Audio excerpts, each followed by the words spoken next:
Il fait noir comme dans l'arrière-train d'une vache, pour rester poli, et ce, en pleine ville de Bienne. Mardi soir à 20 h, le quartier de Beaumont et la vieille ville sont plongés dans l'obscurité. Au centre hospitalier Bienne, les génératrices de secours prennent le relais.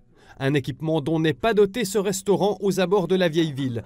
La patronne du Ecke a fait une vidéo montrant l'éclairage qu'elle a improvisé à coups de bougie. J'ai servi 2 cafés, j'avais mes 2 cafés sur le plateau, toute nuit. Tout s'est arrêté, complètement nuit, alors on a cherché des bougies, lampes de poche, on s'est débrouillé comme on a pu. Les gens ont bien compris qu'on n'y pouvait rien, ils ont été très compréhensifs. D'autres restaurants en vieille ville ont utilisé la même solution de secours. Pour les clientes et clients qui ont déjà reçu leur assiette, c'est l'occasion de passer un souper romantique à la lueur de la bougie. Mais pour le personnel en cuisine et au service, c'est plutôt stressant, comme le montrent ces images tournées au restaurant Pietro al Pantheon. À Lecce, c'est aussi un peu tendu. On ne pouvait rien faire, vraiment rien faire du tout. Si on avait un petit réchaud à gaz ou quelque chose, peut-être on aurait pu faire une entrecôte ou comme ça, mais non, rien.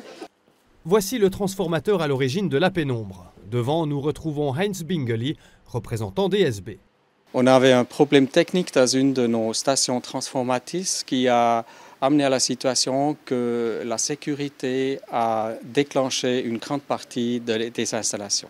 Dans le quartier de Beaumont, le courant est revenu après 1 heure. En vieille ville, il a fallu attendre jusqu'à 23 h pour revoir la lumière. Au restaurant Ecke, Florence Montavon a dû servir de la cuisine froide à sa clientèle. Résultat, un chiffre d'affaires amputé de moitié. Alors, plus d'électricité en milieu d'un service, c'est un manque à gagner certain. D'un côté, on était encore assez content que le restaurant ne soit pas plein, parce que ça aurait été terrible. Elle attend un geste de la part DSB.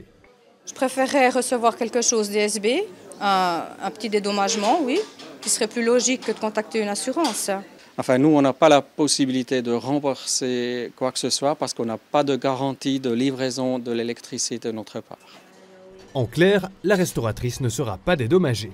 D'après nos recherches, certains restaurants ont subi un manque à gagner encore plus important. Ils sont en contact avec leur assurance en espérant ne plus revoir le côté obscur de Bienne.